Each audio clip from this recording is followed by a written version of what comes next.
Everyone has an opinion about search, but that doesn't mean everyone understands what actually makes search tick. So, one of the big challenges when you're engaging with search at an e-commerce company like I usually do is you have to educate people about what it is that makes search work. And that centers largely on product data. You have to make sure that you have good product data. You can't work around bad product data. Welcome to the Ecommerce Toolbox Expert Perspectives, a podcast by Noibu, where we explore the elite strategies and cutting-edge insights with our expert guests. Get ready to propel your e-commerce business to the next level. Welcome to another episode of the Ecommerce Toolbox.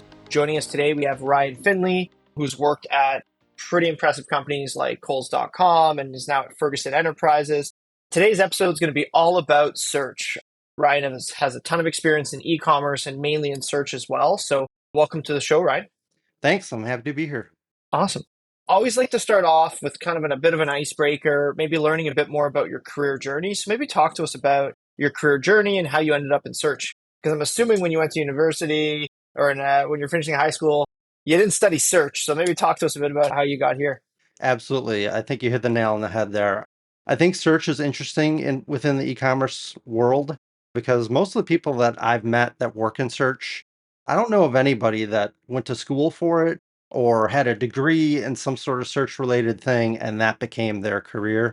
For most people, it was, you sidestep into search at a certain point during your career journey. And that's how it was for me too. My degree is actually in English literature from Northwestern, which, vaguely has some usefulness when it comes to search. I do work with language after all, but that's not what my original intent was in my career. I actually started as an editor working on some e-commerce websites, and there was just a point in time where they were looking for someone to help out with the search function on the site that I was working on at the time, which was CDW.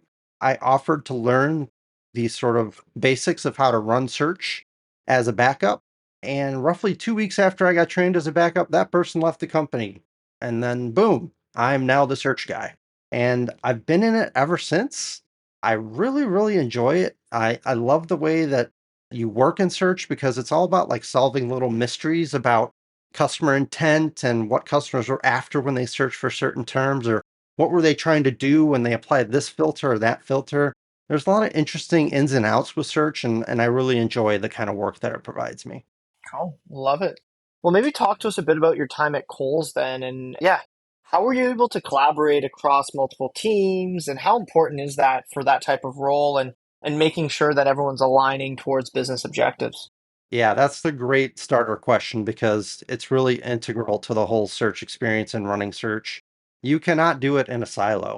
If you just try to run search off in a corner at a company somewhere, you're just not going to be successful at it. You have to be able to collaborate with a bunch of different teams. So, over my career, I've collaborated with many different areas of e-commerce businesses, from development to marketing in some cases. Product data is very, very important to search, and maybe most important is the merchandising teams.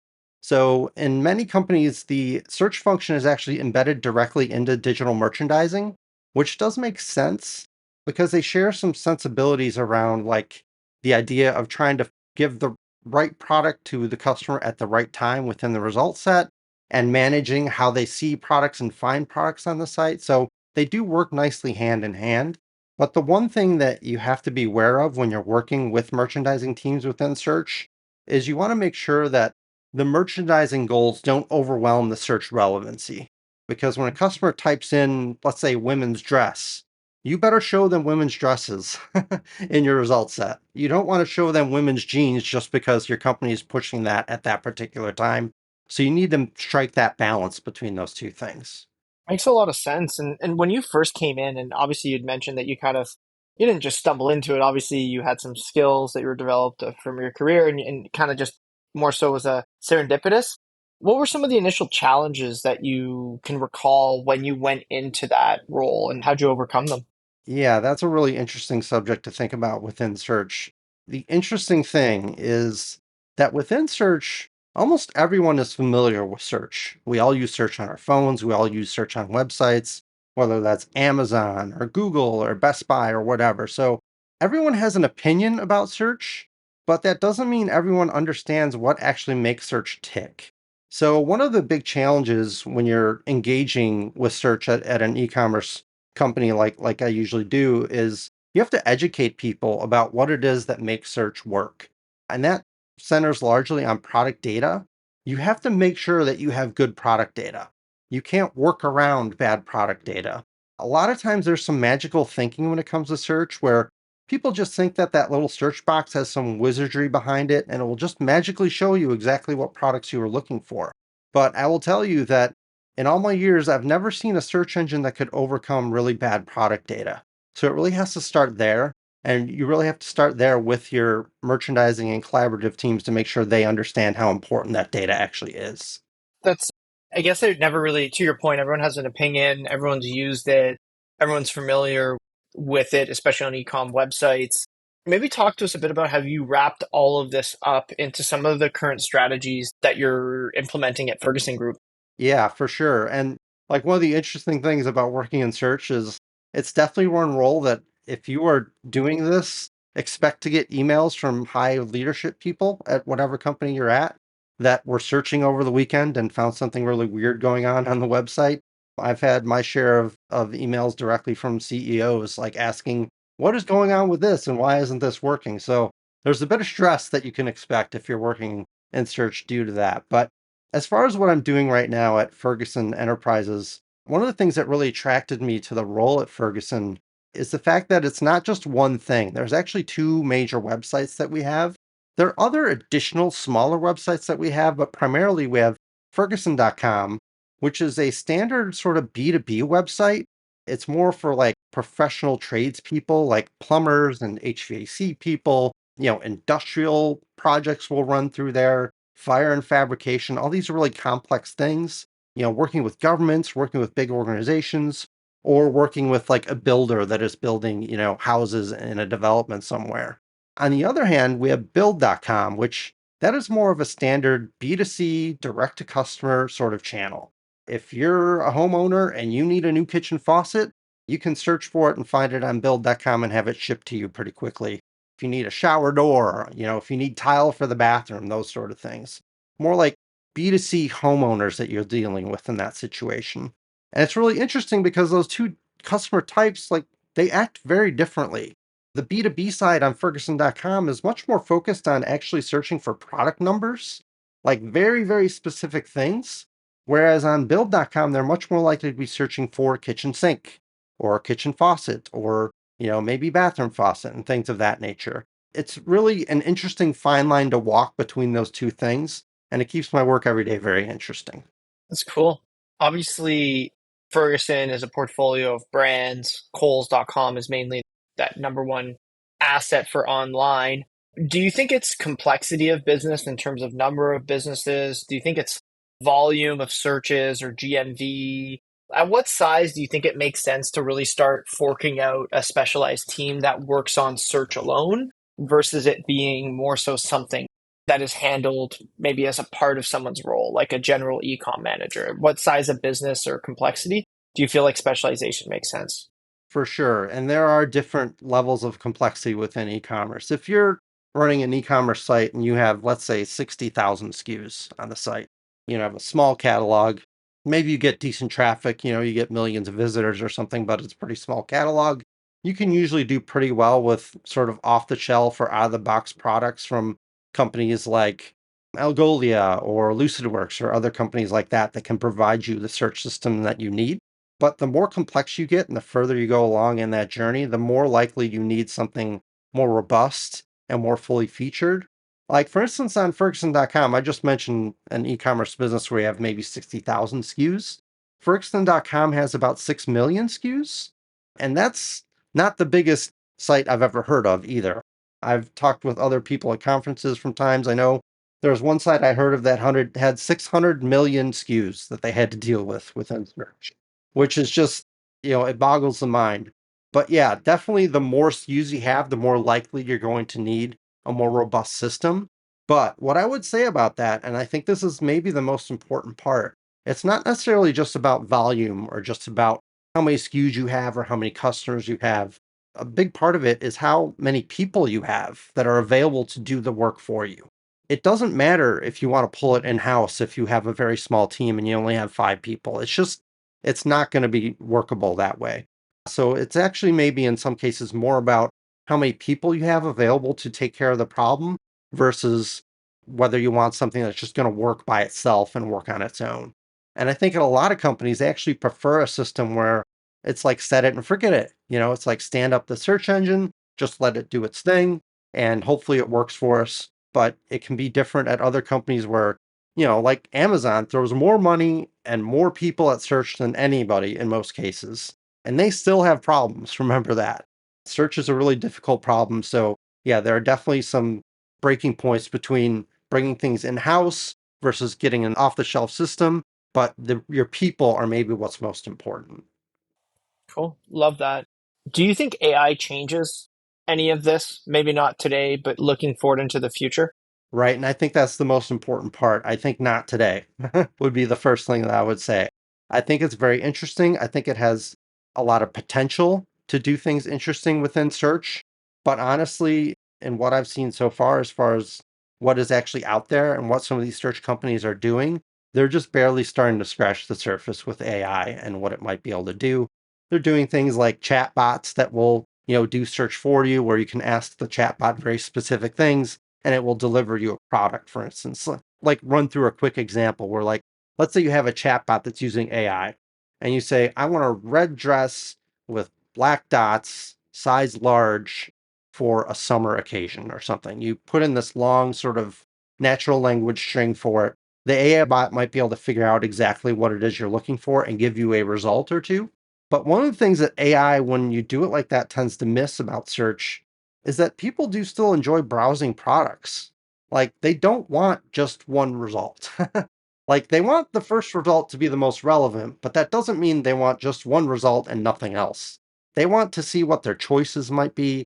They want to see what other options might come up that are similar, but maybe not exactly, because they still want to have that sense and that feeling that they're browsing in a store.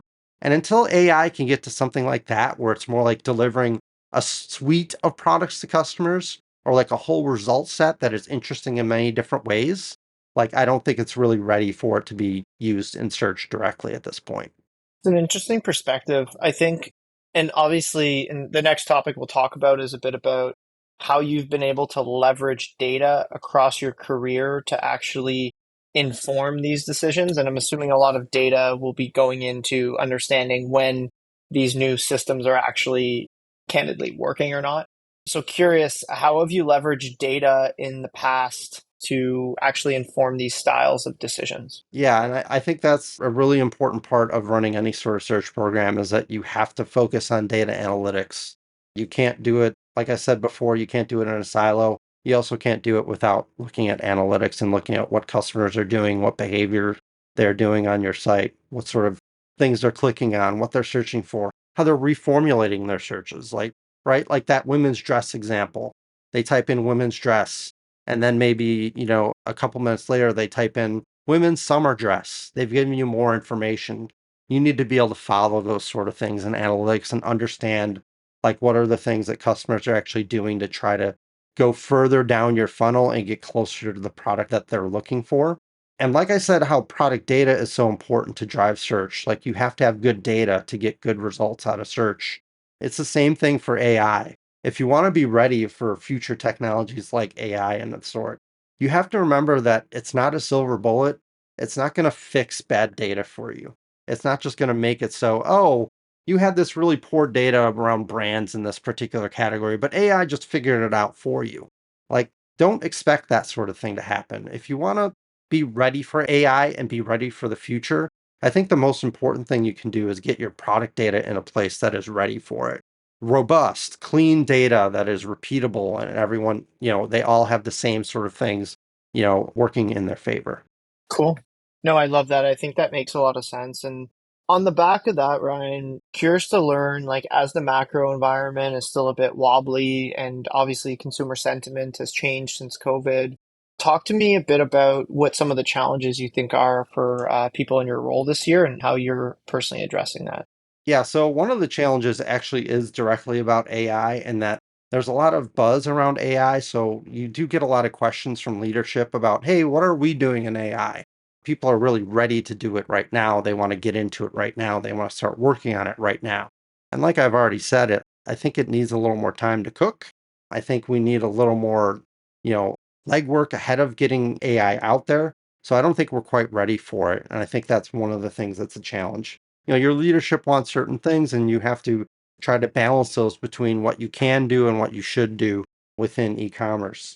The other thing that I thought about in relation to this question that I think is really important, we talked a little bit about analytics just before this and how important analytics are.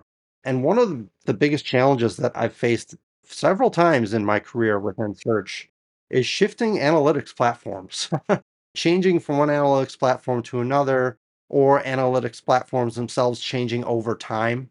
For instance, right now, Google Analytics is going through a big transition from Universal Analytics or GA360 to Google Analytics 4.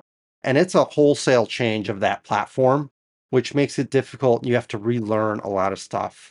And those are the kind of things that really, get in the way of other things as it relates to search. Because when you have to start over from sort of square one in your analytics platform, it can be difficult to be able to do the things that you need to do within search and do them effectively.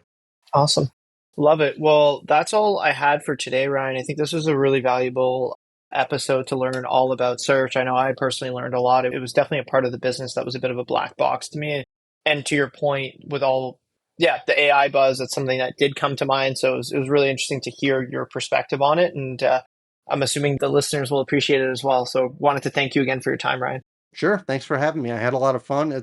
I love talking about search. And I think you talking about it like the black box, I think is really important that people understand that it's not magical. There's actually people behind that search box trying to make it work. Makes a ton of sense. Thanks again. The e-commerce toolbox Expert Perspectives is brought to you by Noibu. To find out more about Noibu and how we can help you debug your e-commerce site and rocket your revenue, visit www.noibu.com. That's noibu.com. And then make sure to search for the e-commerce toolbox Expert Perspectives on Apple Podcasts, Spotify, Google Podcasts, or anywhere else podcasts are found, and click subscribe so you don't miss out on any future episodes. On behalf of the team here at Noibu, thanks for listening.